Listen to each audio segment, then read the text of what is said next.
Salut la gang, bienvenue à Radio B52, le podcast de la ville de Québec. Québec City, Rock City, Night Train au micro. Alors, ça va toujours plus fort pour nous autres à B52. Il y a de plus en plus de monde qui nous écoute. Dites-le à vos amis. Passez le mot, c'est là que ça se passe.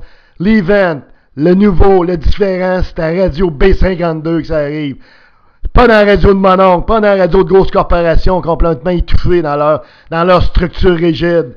Alors, le sujet du jour, la Ligue de hockey junior majeur du Québec. La LHJMQ Summer agonise. C'est triste. Moi qui est un adorateur du hockey, un gars qui a joué au hockey à un niveau très compétitif, qui a joué longtemps, qui est obligé d'arrêter pour des raisons familiales. J'adore le hockey, fait que c'est très, très difficile pour moi d'aborder ce sujet-là, mais ça fait déjà quelques mois, quelques années même, que je vois le déclin de la Ligue de hockey junior majeur du Québec. J'ai été longtemps au rempart, au premier rempart, une partie des premiers remparts, puis ensuite la deuxième cuvée des remparts, avec des billets de saison, tout ça. Donc c'est un hockey que j'aime bien, le hockey junior, parce qu'ils sont pas gâtés. C'est pas encore devenu des fat cats, comme dans la Ligue de hockey nationale, où ils se pognent le cul quand ils veulent, même s'ils gagnent 3-4 millions par année. Mais la LHJMQ va mal, va très mal, puis je pense que c'est important de le dire. Il n'y a pas un hostie de mon oncle qui va le dire, il n'y a pas un hostie de chroniqueur fauné de Québec ou d'ailleurs qui va le dire non plus, parce que ils ont toutes les mains attachées, ils veulent pas perdre de commanditaires, ils veulent pas se faire d'ennemis ou ils veulent pas se mettre à dos personne. Fait que la peur, quand la peur te guide dans la vie, ben tu fais juste des affaires ordinaires, fades, beige, drab. C'est exactement ça qu'on a à la radio traditionnelle. Ben moi ici à Radio B52, c'est le contraire. Notre étiquette, c'est de dire les vraies affaires, puis c'est ça que vous allez entendre. Parce que la Ligue de hockey junior majeur du Québec est en train de crever, est en train d'agoniser devant nos yeux. Il y a personne qui le dit, il y a personne qui en parle, puis surtout il y a personne qui fait rien pour redresser la barque. Moi, je vais vous donner les raisons pour lesquelles c'est en train de mourir, cette ligue-là, malheureusement. La première raison, ça commence toujours par la tête. Quand une entreprise va mal, regardez en haut. Avant de blâmer les employés, puis de blâmer, tu sais, je sais pas moi, l'informaticien, le concierge, n'importe qui, le personnel de votre entreprise, regardez en haut. Parce que c'est en haut qu'ils sont grassement payés pour la diriger, cette entreprise-là. Puis dans les géants majeurs du Québec, c'est la même maudite affaire. Ça commence par le président. OK? C'est un monsieur Courteau, c'est un bon garçon sûrement, un bon père de famille, un bon grand-père.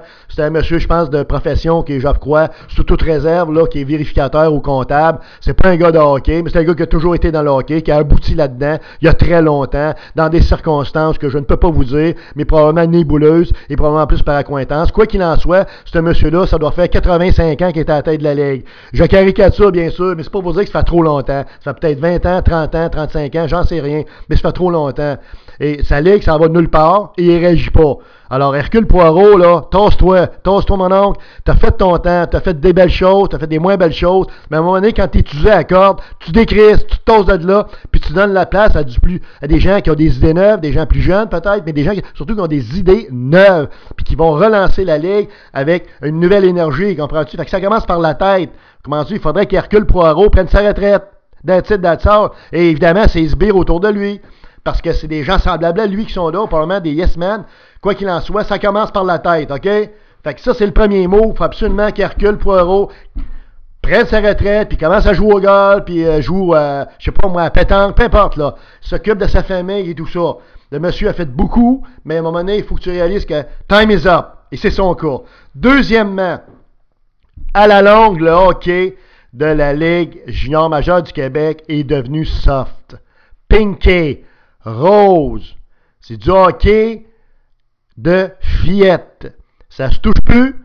Quand il y a une mise en échec au centre Vidéotron ou au Colisée avant, c'est pas compliqué. Les gens se lèvent debout pratiquement pour hurler de plaisir parce qu'il y a des mises en échec. Quand il y en a 2-3 par game, c'est beau. Des fois, il y en a 0. Les gars savent plus comment donner des mises en échec. Mais il y a autre chose aussi. Il y a des rumeurs qui courent. Que le mot aurait été passé, le mot d'ordre aurait été passé aux propriétaires, ou par les propriétaires des équipes, aux équipes, de faire du hockey beaucoup plus propre, beaucoup plus clean, beaucoup plus technique.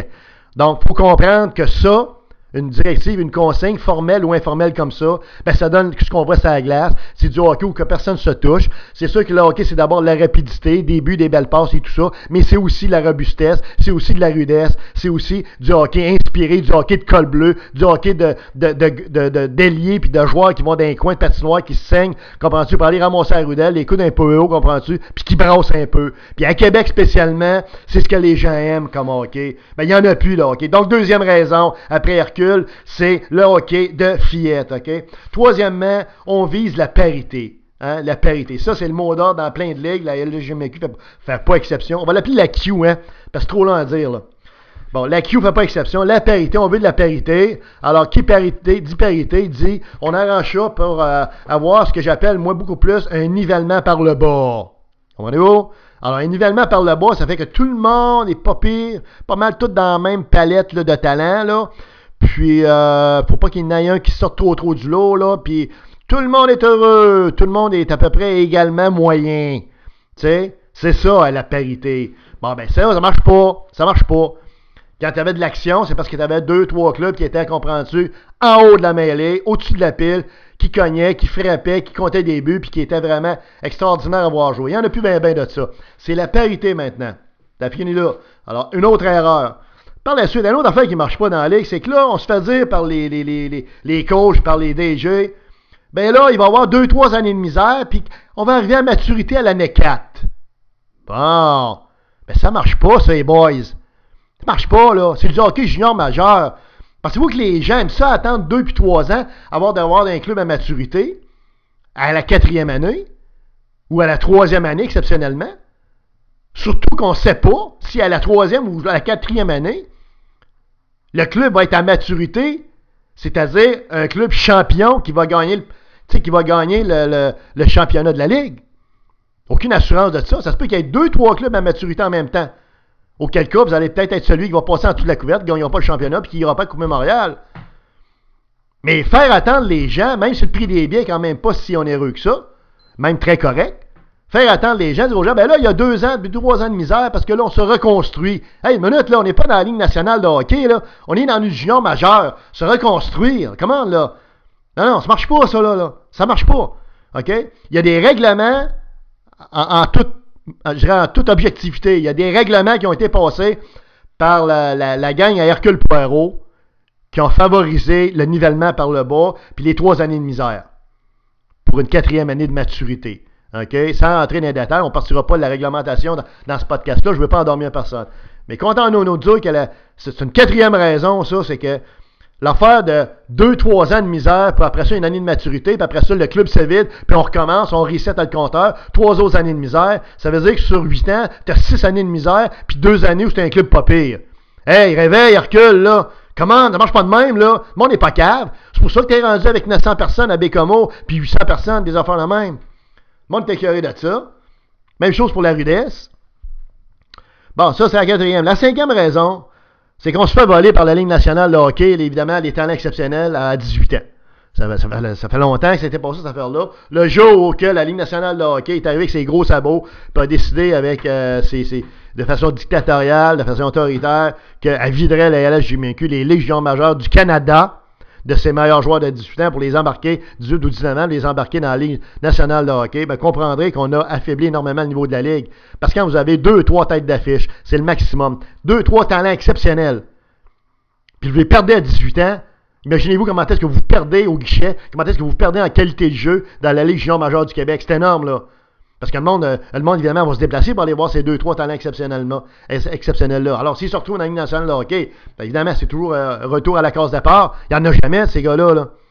Vous comprenez? Fait que ça, c'est sûr que ça ne marche pas. Il faudrait qu'il y ait une entente, une renégociation avec la Ligue nationale de hockey, parce qu'entre vous et moi, la Ligue nationale de hockey n'a pas besoin de ces joueurs-là. Parce que de toute façon, la Ligue nationale de hockey a un produit ordinaire en général. Fait que c'est pas ça qui changerait de quoi. Fait que si on redonnait la possibilité de laisser les joueurs de 18 ans exceptionnels un peu plus longtemps dans les juniors majeures du Québec et canadiennes, ben on aiderait les clubs aussi. Là, c'est bien évident. Tu sais. Là, c'est pas bien compliqué. Là. T'as 30 élèves dans ta classe, puis le premier puis le deuxième de la classe, là, tu l'enlèves de là. C'est ça qu'on fait. Brillant, hein? Ben, c'est ça. Bon, l'autre raison qui fait que je pense que ça va très mal puis que la Ligue a gagné, c'est qu'on a trop d'équipes. On a trop d'équipes, surtout en regard du bassin de joueurs qui ratatine. Le bassin de joueurs de hockey, là, midget et même les niveaux avant, ça diminue. Une des raisons, c'est le coût du hockey, le coût astronomique d'un jeune pour jouer au hockey. Les parents ont moins de temps pour promener leurs enfants à 5-6 heures du matin puis à 3 heures du matin. Ensuite, il y a d'autres sports maintenant qui sont disponibles pour les jeunes comparativement à il y a 90 ans. Ça fait que c'est certain que les jeunes ayant une offre de sports différente, ils vont pas mal moins vers le hockey puis ils vont vers d'autres sports. Fait que tout ça fait en sorte qu'il y a moins de joueurs, mais le nombre d'équipes est trop grand. Il faudrait qu'il y ait moins d'équipes, que le produit soit moins dilué, malheureusement. Alors, c'est sûr que ça serait désagréable, mais il y a trop d'équipes. L'autre chose qui ne marche pas dans la Q, c'est l'arbitrage. Vous allez me dire, c'est vrai dans plein de sports? Peut-être, mais c'est vrai dans la Q. Une des choses que je remarque, moi, c'est dès qu'il y a une mise en échec un peu plus robuste, généralement, le gars s'en va au cachot, 2 minutes, rudesse excessive, ou je ne sais pas comment c'est ça, rudesse obsessive, ou et non pas obsessive, mais obstruction, ou quoi que ce soit. Tu sais, vous savez, les gars, les arbitres laissent pas jouer les joueurs, laissent pas frapper, il n'y a pas de marge de manœuvre. Quand les arbitres décident de prendre le contrôle d'un match, ils tuent le beat, ils tuent le rythme complètement, puis ça devient dull, ça devient nauséabond, toxique, plate. Comprenez-vous? Fait que comment vous regardez le beau cadran là, au centre Vidéotron, multimédia, tout ça, c'est pas ça à un moment donné que vous allez voir un produit, c'est-à-dire une game de hockey. Fait que l'arbitrage est vraiment, il pardonne pas assez le jeu rude pour le peu qu'il y en a aussi, hein, pour le peu qu'il y en a, et est très, très inégal, très, très, très erratique à l'occasion. Pas de façon systématique, mais quand même. Ensuite, on a de plus en plus un produit qui est grand public. C'est très bien ça. Parce qu'on va avoir plus de monde au guichet, plus de vente de billets. C'est correct, c'est le web, c'est une business avant tout. Bien d'accord. Sauf que ce qui se passe, là, c'est que pendant qu'on va chercher les petites madames qui font du tricot, puis les petits messieurs, qui font des mots croisés, puis tout ça, que je respecte, ben, on perd des fans de hockey. On perd des fans de hockey. Parce que ces gens-là vont pas voir le produit sur la glace en premier. Ils vont d'abord là pour des raisons sociales. Tandis que le fan de hockey, lui, il va d'abord avoir une game de hockey. Fait que si le produit sur la glace est ordinaire, ce fan de hockey-là ne reviendra pas éternellement. Il ne reviendra pas, même s'il adore le hockey. OK? Fait que, il y a quelque chose à repenser là-dessus. Là. C'est bien beau d'avoir des concours, tu sais, de Tibet, des concours pour avoir un panier de 24 bananes gratuites chez Maxi, tu sais, des affaires aussi brillantes que ça.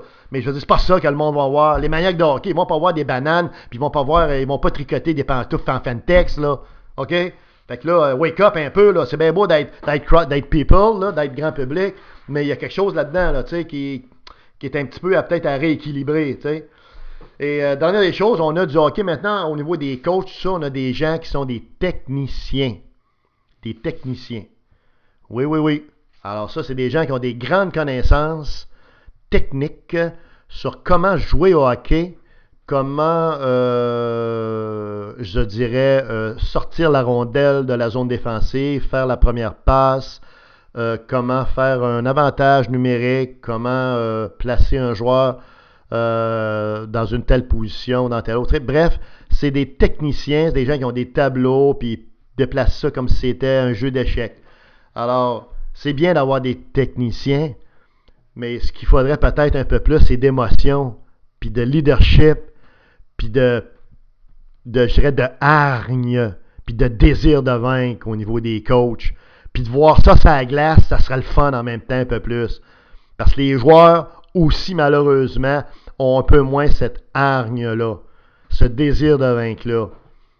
Alors, oui, à la technique, il faut quand même être évolutif et s'ouvrir aux nouvelles techniques du hockey, mais là, on manque vraiment d'émotion, tout ça. Je parle pas juste de Québec, je parle en général, OK? Fait que, tu sais, je pense que, dernier élément qui me vient en tête, pour terminer ce beau bulletin-là, on n'a plus de col bleu de joueurs, tu sais, comment je dirais, des joueurs qui sont travaillants, tu sais, qui vont dans un coin, les coudes un peu hauts, qui vont ressortir avec la rondelle, faire une passe à un joueur talentueux qui, lui, va compter des buts. Tu sais, des blue collars, des cols bleus, tu sais, des gros travaillants, là, tu sais, des gars qui saignent à l'île, puis des gars d'un certain gabarit, là, tu sais, pas tous des gars de 5 pieds 5, 5 pieds 6. J'ai rien contre les gens de 5 pieds 6, je suis moi-même pas très grand. Mais c'est bon d'avoir dans son club un peu de tous les gabarits. Mais là, il y a tous des petits joueurs, là, surtout dans beaucoup de clubs, pas juste à Québec. Puis là, c'est bien beau, là, mais je veux dire, on se fait sortir de la patinoire, on se fait sortir de nos patins, du moment qu'on a un club un peu robuste devant nous autres. Or, les gens, à Québec notamment, aiment bien ça, avoir des joueurs qui sont des cols bleus, qui sont des gros travaillants. Je prends comme exemple, ici à Québec, Yannick Turcotte.